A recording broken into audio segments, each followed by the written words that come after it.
A filosofia, no mais das vezes, em última instância, ela é um caminho de salvação. Ela finda em um pensamento de espiritualidade.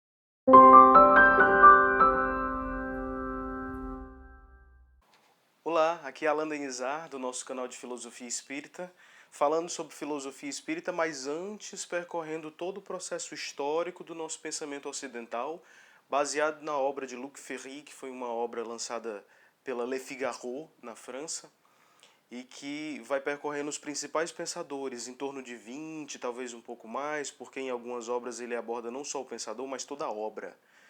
E nesse vídeo particularmente eu gostaria de abordar para vocês o que todos os livros de filosofia eles abordam quando estão começando a falar sobre filosofia, que é nada mais nada menos do que a própria definição de filosofia, que já daria toda uma discussão filosófica, mas que Luc Ferry deixa extremamente simples para a gente pensar, né, nessa definição. E a gente começa pensando na definição, pensando no que ela talvez não seja. Porque as pessoas podem pensar que filosofia seja o exercício de um pensamento sistemático, lógico, bem concatenado, mas se você for parar para pensar, a maior parte das atividades humanas que usam o intelecto se preocupam com o pensamento lógico, concatenado. Um sociólogo tem que passar por um pensamento lógico dedutivo, bem feito, né? Bem elaborado. Um político, se ele quiser convencer as pessoas e fazer sua proposta, ele tem que passar por um pensamento lógico, bem concatenado, né? Que tenha coerência, coesão, enfim. Isso nos faz pensar que a filosofia não tem primazia sobre o pensamento lógico, embora a lógica seja uma das suas potências. Quando a gente pensa sobre a singularidade, a particularidade da filosofia, a gente tem que ir bem mais além. E o além da filosofia é exatamente o que torna ela singular. A filosofia, no mais das vezes, em última instância, ela é um caminho de salvação. Ela finda em um pensamento de espiritualidade. E aí você que já está acostumado a pensar em filosofia vai estranhar e dizer assim, como assim? Filosofia, um caminho de salvação? Salvação não seria uma coisa relacionada à religião? E aí a gente tenta colocar uma distinção bem clara. A religião geralmente busca te oferecer um discurso de salvação, uma obra de salvação, caminhos de salvação que estão relacionados a uma outra pessoa te salvando. Particularmente a religião cristã, que é aquela que domina no nosso ocidente. É Jesus que vem e através do seu poder te conduz num caminho que te leva à salvação. A filosofia, pelo contrário, ela te conduz a um pensamento de salvação pelas tuas próprias forças. É isso que, por exemplo, vai fazer com que o Santo Agostinho, o filósofo Santo Agostinho, que na verdade era mais teólico do que filósofo, vai falar que os filósofos são orgulhosos, vaidosos. Por quê? Porque querem se salvar através da sua própria inteligência, utilizando-se dos seus próprios atributos intelectuais e do espírito. Quando a gente estiver percorrendo todos os pensadores, a gente vai mostrar para vocês que, pelo menos aqueles que conseguiram fazer a grande viagem dentro da filosofia, desenvolveram o seu caminho de pensamento até pensar no que seria a salvação da alma, do espírito, do nous grego, né? Do ser pensante, do ser autônomo, do sujeito. Outra questão que você deveria levantar quando você pensa na salvação seria o que é salvação verdadeiramente? Quando a gente pensa simplesmente em âmbito material, salvação seria tudo aquilo que nos faz tirar de uma situação de perigo. Se você olhar a vida como sendo uma situação de perigo constante, você percebe que, verdadeiramente, a cada instante da vida, você está sujeito à morte. O sol, ele incide sobre sua pele e ele corre o risco de desenvolver o câncer com um tempo. Se você ficar com muita obesidade, você corre o risco de desenvolver um infarto, né? Se você come muito açúcares e carboidratos, você vai desenvolver diabetes, e tem todas as complicações crônicas da diabetes, o pé diabético, a amputação, que pode levar a uma infecção grave, que vai levar a uma sepse, enfim. Mas isso nos casos extremos. Só que existem os casos antes desses casos extremos, que é a nossa vida cotidiana. Toda vez que você faz um ato, esse ato morre no instante. Toda vez que você tem um gesto, esse gesto morre no tempo. Então você tem que começar a perceber que a morte não é uma coisa que te segue simplesmente no final da vida.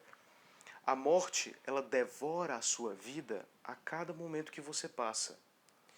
E é a consciência da imortalidade que nos traz a angústia de viver.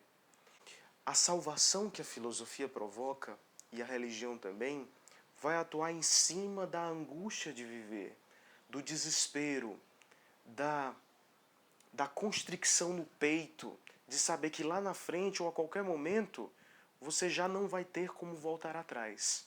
Salvar a sua própria pele seria ir em busca de resolver as angústias da morte.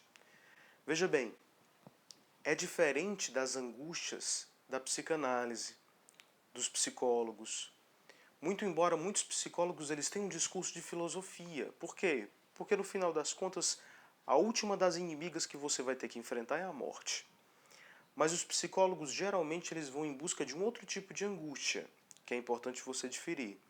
A angústia do eu, você pode definir, por exemplo, pela escola freudiana.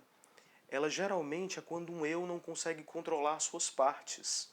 Quando o seu inconsciente, dominado por aquilo que te faz ter pulsões instintivas, e é do outro lado aquilo que te faz introjetar normas, quando você quer alguma coisa e deseja, e que isso vai além da norma, e o eu não consegue controlar essa balança, o eu ele é dominado por uma angústia. É um eu que se cinge ao meio, é um eu que fraqueja, é um eu que está não potente. Esse eu, quando não consegue dominar suas partes, eu estou falando de um tipo de pensamento, de uma forma de enxergar o ser humano. Quando o eu não consegue dominar suas partes, ele está cindido e ele já não consegue mais equilibrar essa balança. E isso também é gerador de angústia. Mas não é esse tipo de angústia que a filosofia vai lidar no fim das contas. O tipo de angústia que a filosofia vai lidar é a angústia que é inevitável. Não se pode adiar o momento da sua morte. Não indefinidamente, não eternamente. E todos os grandes pensadores que percorreram o caminho da sabedoria e desenvolveram pensamentos que tentavam explicar como a vida acontecia, se depararam em um momento e outro com o muro final. A vida acontece até o momento da morte. Por mais que a sua resposta filosófica seja: ainda que a morte seja uma passagem para uma outra realidade ainda mais verdadeira, ainda mais real, como por exemplo a imortalidade cristã, como por exemplo o estado de iluminação dos Budas. Independente disso, todos eles tiveram que enfrentar esse pensamento final, que é o pensamento de que nós nos finalizamos. A partir de agora, é interessante que a gente perceba que a filosofia não é simplesmente a busca de um pensamento sistemático, isso várias correntes de pensamento humano fazem. A filosofia, que etimologicamente significa o amor pela sabedoria, a busca pela sabedoria, o sábio é aquele que vai em busca dessa sabedoria, ela é, no mais das vezes, acima de tudo, no fim das contas, uma busca por um caminho de salvação que não necessariamente é doado por uma outra pessoa, mas um caminho de salvação que é você que procura através dos seus meios próprios de raciocínio, de intelecto, de sentimento, até mesmo de sentir o silêncio. Até mesmo sobre pensar o silêncio da vida. O quanto o silêncio da vida tem a ver com o silêncio, o silenciamento da sua vida ao final de todo o discurso que você provocou como biografia. Até mais, até um próximo episódio no canal de Filosofia Espírita.